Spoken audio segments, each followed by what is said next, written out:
If napadaan to sa newsfeed nyo, kahit gaano pa kagulo ang algorithm mo, maybe God wants you to hear this. Sabi sa James 4:14, hindi nyo alam kung ano ang mangyayari sa inyo sa araw ng bukas, sapagkat ang buhay ninyo parang aso. Sandaling lumilitaw at pagdakay namawala. Hindi natin alam kung anong mangyayari sa atin. Ang buhay natin parang usok lang. Sandaling lumilitaw tapos biglang nawawala. Kaya habang meron pa tayong ngayon, no, cherish it.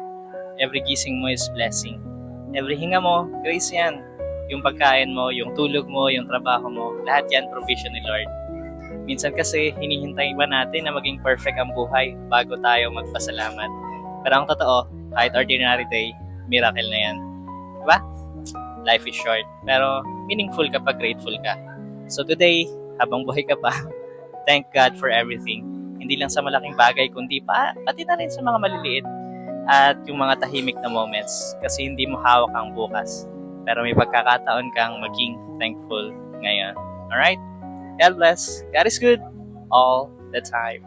Bye-bye!